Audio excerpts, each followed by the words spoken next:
becomes something like a rat race. Absolutely, that's what is happening, right? Okay, folks, so it's our pleasure to have our most beloved sir, Mr. Uday Damodaran, as a guest of our Phenomena podcast. So in this podcast, we charter upon his journey into academia, experiences in teaching, his travel journey from all the way from Kashmir to Kanyakumari, which he calls garlanding India. And last but not the least, his new upcoming venture. Sir, so without further ado, so first things first, so you have got a background in statistics, and then you completed your FPM from IIM Bangalore, and then joined TCS. But then you switched lanes into academia. So what actually inspired you to come into this teaching career? And how did you navigate some initial cups which you had in switching careers? Yeah, honestly, it was not an inspiration. Okay. It was not a attraction. Rather, it was more a repulsion. I didn't like the corporate job that we got on campus.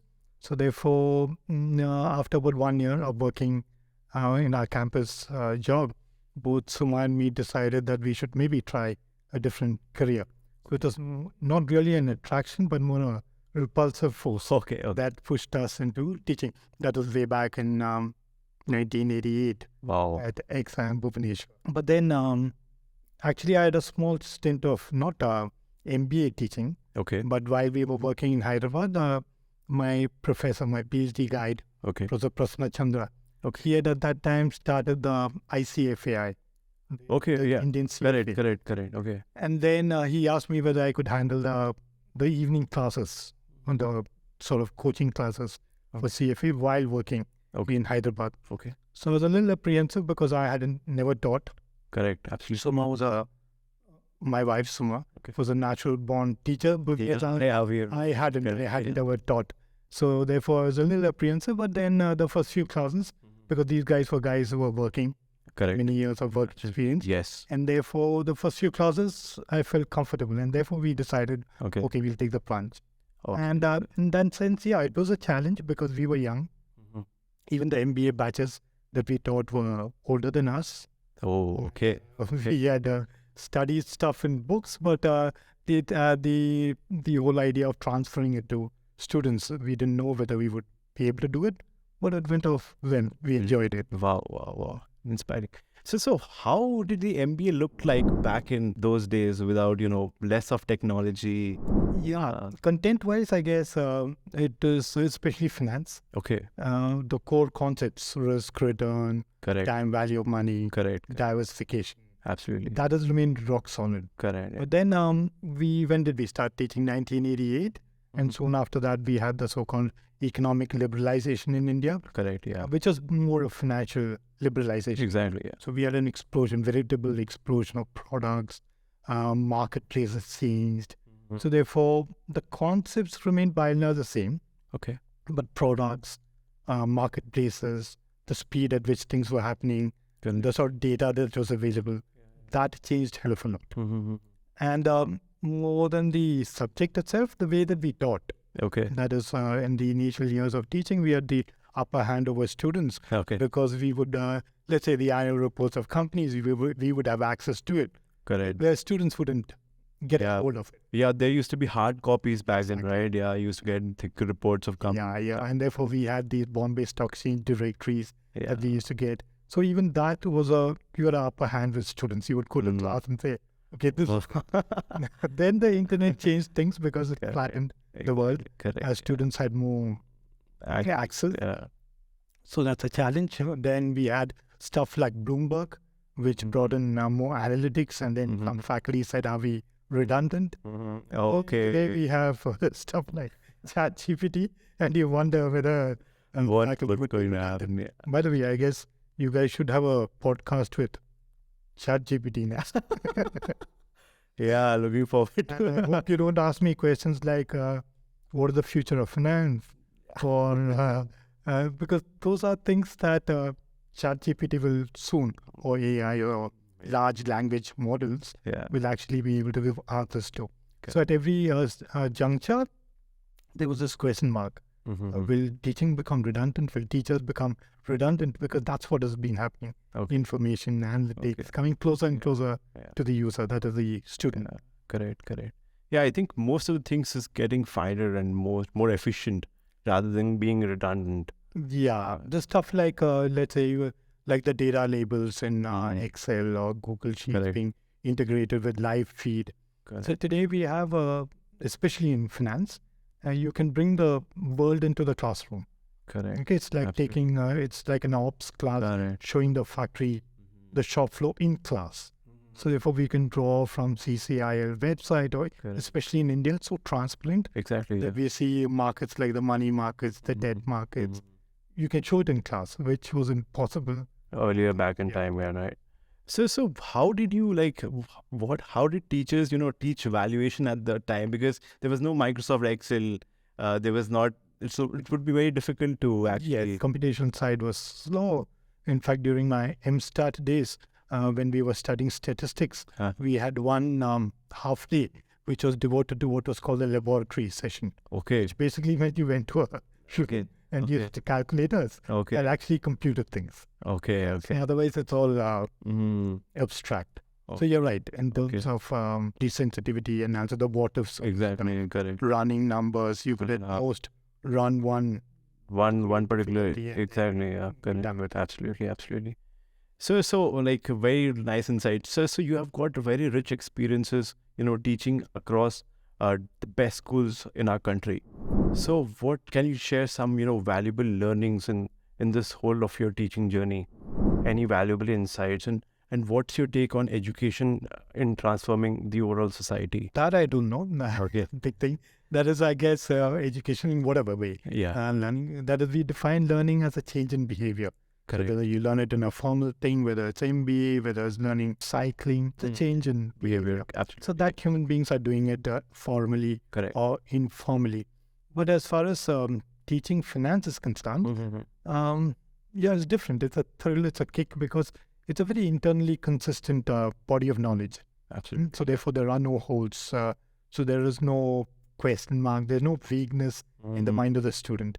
So therefore, it's an internally consistent thing. And as I say, keep saying in class, it's like if you're a good conversationalist, you should be strong in logic. Yeah. Finance gives you that logic. Correct. And backed by numbers.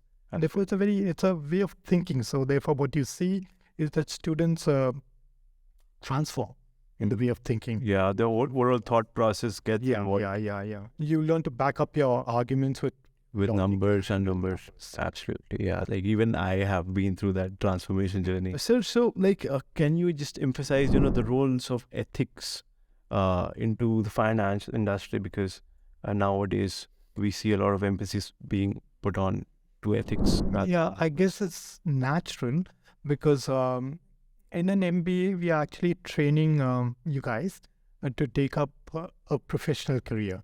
Absolutely. Whether it be HR or ops or finance. The whole basis, the premise is that you're being trained to work for someone else, not as an entrepreneur, not as a self-owned business. So therefore, it's a big difference between, let's say, something like personal finance. Correct. Which, let's say, a stock exchange might run programs in personal finance, which is teaching you how to handle your finances. Exactly. Yeah. Whereas what we are training you is to handle someone else's funds and someone else's wealth. Correct. And that's an altogether different perspective altogether. In other words, if I'm handling my own funds, I could say that it's my gut feel. But if you're handling someone else's funds, you can't say it's my gut feel. Yeah, you have to back up with rational and integrity. You have absolutely. You're handling someone else's, and as we say, every rupee invested is actually a rupee saved. Correct. A rupee saved is nothing but a rupee of consumption foregone. So someone has decided to cut down consumption today, invest for tomorrow, and that's what you're handling. Absolutely. Therefore, ethically, morally, that's a big thing. And in a more real-world sense, it makes sense to be ethical and to be straight, a fiduciary responsibility, because the probability of going astray and getting into a mess might be very low. But the impact, given that probability, is very high. We find star careers being destroyed because there's a slip up here or there. So both morally, ethically, and practically, it makes sense to. Yeah, it's more about the difficult situations which a person is into, and that's when the whole knowledge of ethics come into the picture, and then you have to know what's right and what's wrong. Because as humans, we tend to be a little bit greedy at times. So one could be pure fraud, that is to make a gain at someone else's expense, but very often it could be just ambition to go ahead in a career, and you take the shortcut, which then you think, okay, there's not much, and incrementally you take another step. So it could be sheer black fraud, or it could be transgressions in your professional career. Sir, so like we've been speaking to students, about the podcast. So there's one of my friends who is just, a fresher straight back from college. So he's very energetic and he really enjoyed the financial subjects taught in the first year. So what would be some of your words of wisdom for someone who is just, starting and planning to take a career into finance? Like every other career, any career that you embark on, we assume that you're doing it because you like it. Absolutely. Okay, and therefore the whole thing is to go by your heart. Like in anything else, if you're interested in sports or movies or whatever, absolutely correct, you automatically read up more, you live and breathe it. So if you get a feeling that you're not doing that, that you're not enjoying it, then it might not be the career for you. But then finance, unlike let's say some other functions of management, finance is a small tight community. So in the sense that like advertising agencies, if you work in an ad agency and do well, the other ad agencies get to know you. Similarly, if you work in an equity research firm and you do well, the community knows. And therefore it's easier to do well and get recognized in a finance career. It might be tougher, I don't know. Might be tougher in a career like HR, marketing, where you're doing well, but then the community doesn't get to know. So therefore, I guess there is an incentive in finance to there's a feedback mechanism that keeps you excelling. Automatic feedback mechanism for your performance. And we got so many of our ex-students who go out green, and then you meet them after 10 years. They're well-rounded guys who have read up much more than you thought they would. Which obviously nobody is telling them from outside.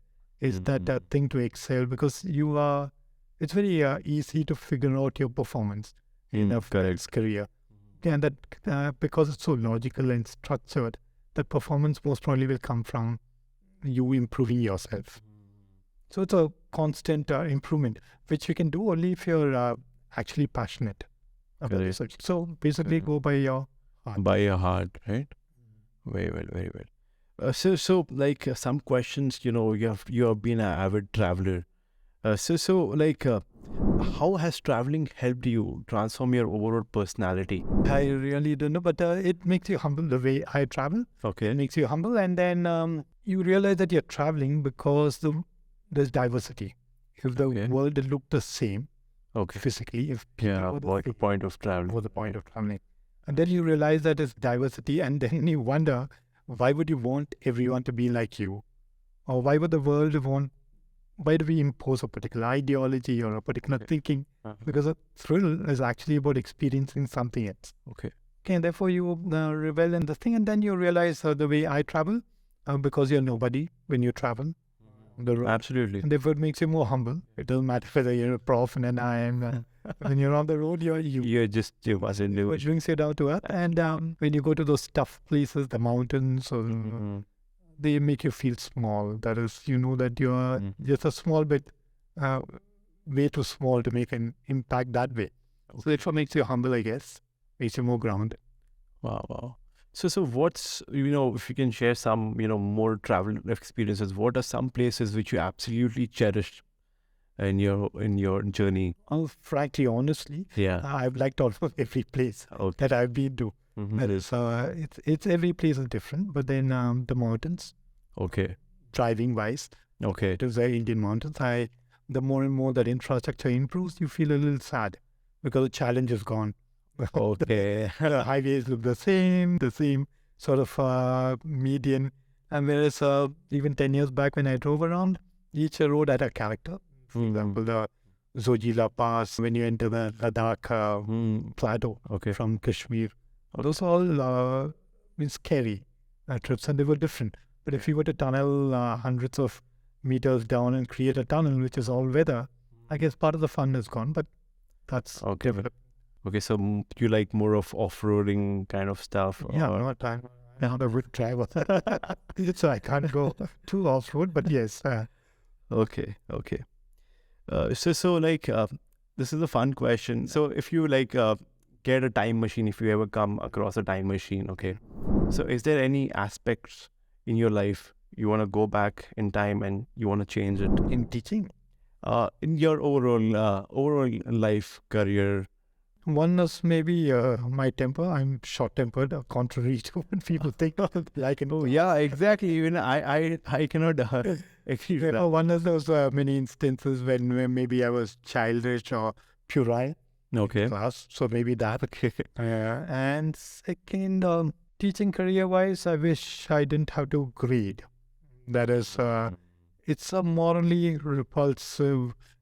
This whole concept I got from my PhD guide, Professor Prasanna Chandra. Okay. I was speaking to him 3-4 months back. Okay. When he said that he quit teaching because he found the whole idea of grading human beings morally repulsive. Yeah, even I think so. Yeah, on certain lines, like, what's the whole point of grading? And second, I guess would love maybe to become less jealous or less because long back I remember when I was a kid, I keep telling people this.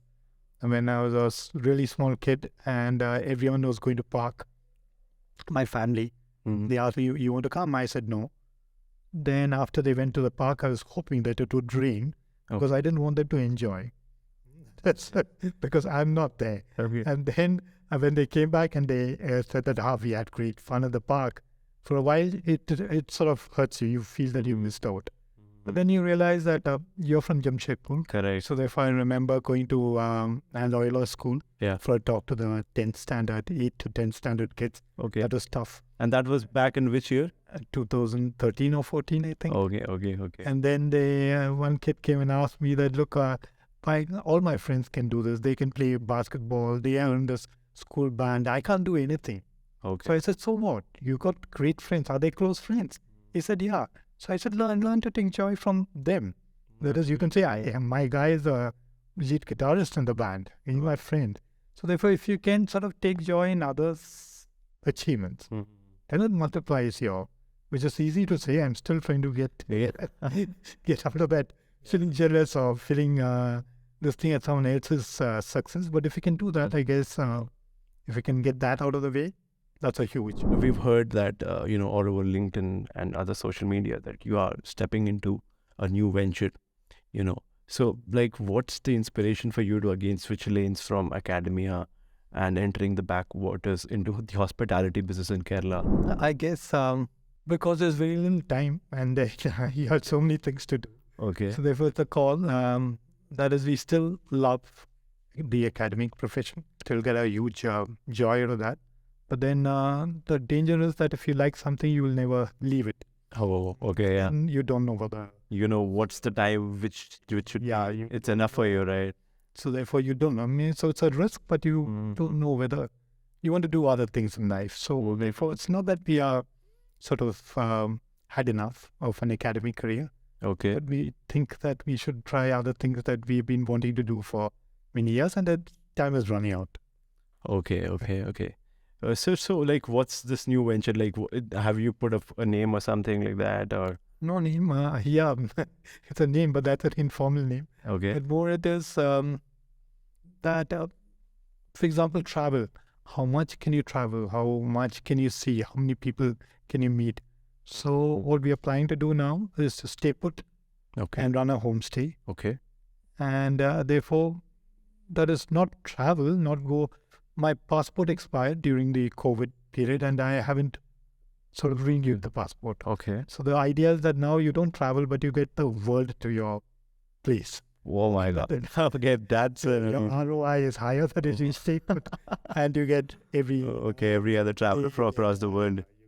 People from all the world of different. So it's a tiny place that we are setting up. Okay. Which is more a homestay. Okay, very good. So in this new venture, are you planning to, use your past experiences, the rich experiences in finance, or you want to start all adventurous and all fresh? Yeah. No real finance involved because it's such a small venture. So it's not of a large scale, but then, you run those rough numbers and say that, Okay, the NPV is positive. no, and they not there. Maybe the way we look at it is that to look at the worst possible situation, Oh, assume that it's all gone, and then say that, are you okay with it? And we say, yeah, it's okay. okay. So you run those scenarios and say, what's the worst possible scenario, and say, okay, Wow. we're fine with it. Very well, sir. So some of my thoughts, like that's my personal observation, and I think it will be beneficial for our audiences as well. I see that you have got a very good network. So what are some advices to the young students, aspiring students that stepping into the corporate world on how to network effectively and build long-lasting relationships? Yeah, the first time I heard the word network, I despised the idea because it was a friend who long back told me that, hey, let's go for this dinner. I said, why? So he said that we can network. I said, meaning? He said, we can meet people who might be useful. Okay, that's such a crass way of looking at why would you meet a person saying that he or she would become Your net. it would add to your. Exactly. The same happened with me as well. So, yeah, I met a friend. He told that networking is while once you meet every day, if you meet new people, that's networking. But then I don't really agree with that. So therefore, as you become older, and if you're in teaching, automatically you would have many people who you built relationships. Correct. And so therefore, I guess the sort of relationships that we have are a natural outcome of the career that we are in and the number of years that we have spent in it. Most faculty, if they spend 30, 40 years, would have that large bunch of ex-students, friends, and then we worked at various varied institutions. We didn't stick in one. We had two. Plus, I moved around the country studying. So therefore, at each place you pick up friends. And plus, we spent too many years doing our PhD. So we had many MBA batches. Who sort of overlapped with us. So therefore, again, that would explain why we have so many people who we consider to be friends. Wow. So when you were pursuing your PhD, like we have the concept of teaching assistant right now. So is this the same concept which used to happen back then? We didn't have that, but Suma did, which is what I meant by saying that she taught a little. Okay, yeah. As a teaching assistant, and I had experience of either teaching or assisting in teaching. Okay, very well. So coming back to your overall travel journey, like you have traveled from all the way from Kashmir to Kanyakumari in your duster, right? So were there incidents, where you had some kind of a like the adjuster broke down or some kind of a technical issue, and how did you I can't change the tire of the car. Okay. I don't know anything. If I open the hood, I don't know anything under there. So therefore, again, just like we are starting our homestay, the idea was that you run scenarios through your mind and say that what is the worst possible situation. So I was prepared for the worst. The worst didn't happen, luckily. But then there was a problem with the vehicle in Roorkee, so I lost 2 days fixing it up. But otherwise, nothing happened, luckily. So therefore, we had a fairly uneventful journey as far as the machine was concerned. So I really liked your idea of, what could the worst thing which could happen, right? And I think that's a very nice way to gauge if you were to step into something. So like most of our audience would be, people who are doing or pursuing their MBA. So what is your personal advice to them? How should they navigate their 2 years of MBA journey? The 2 years, the MBA is, in my opinion, too fast paced. Correct. And it comes too quickly, and then and this whole thing which I said that when we do that whole thing of evaluating students, what are we doing? We are having all these 30-hour courses which come and go at a rapid pace. Correct. And then we are giving a grade. So a student should realize that that evaluation is looking at you in a small period of time. I've seen students who are the same content, give them double the time or 3 times the time, they might absorb it and transfer it much better than someone who did it in that short period of time. And so therefore there are many dimensions. So one big dimension in the MBA is the speed at which things come to you. go and right. So therefore you might not be the learner type who can absorb it at that speed. Correct. But that shouldn't worry a person. Okay. Shouldn't worry a person. And second, it becomes something like a rat race. Absolutely, that's what is happening, right? It's just currents in that. Remember, I think it was in your section A, in one of the cases on that mergers and acquisition, someone had asked me when I asked why should this company acquire the other, and the answer that I got was that to kill the competition. And then I had replied saying that, hey, by killing the competition, do you become stronger? No. The only way that you can, because someone else will come and compete with you. Absolutely, in the longer picture, right? So the only way that you can become better is by becoming Stronger, yeah. not by killing someone else absolutely. you think can be stronger. Strong. So the same thing, I guess, in an MBA journey, there's this Japanese concept, I don't know how to pronounce it, called Obaitori, which I read about recently. Okay. Which is the Japanese characters, the kanji characters, which stand for the apricot tree, the peach, and something else, the 4 trees. The whole idea is that you grow and bloom. Each tree is pretty. Each tree is useful. Each tree grows in a different season, blooms in a different season. So each one is different. So there is no comparison. So I guess if you do not get into that thing of comparing, especially in a pressure cooker situation, where in 2 years, if you're constantly worried that am I doing as well as the other person in studies, relationships and placement, that stress, if you're free of that stress and if you don't compare, then I guess you can navigate it much more. It's like doing a course in something that you're very interested in. If you're interested in music and you go do a course in music, you would be far more relaxed. Absolutely. So where the MBA, I guess, has got a large chunk of that tension built in. Yeah, there is. Take it more as a thing of improving self or doing something that you like, rather than getting into that competitive rat race. Yeah, absolutely. It relates with one of the concepts of finance. So time series and comparative, right? So a person should, do a time series analysis of his career. Yeah. Rather than a comparative analysis with that. Because internally that whether you feel better or not. Absolutely. That you're doing better. Correct. That joy, I guess, is better than someone else not doing as well as you. Yeah. But then, so cross section was a time series. Yeah. As you said. Yeah. It should be time series rather than cross section. Absolutely right. But then easier said than done. Yeah.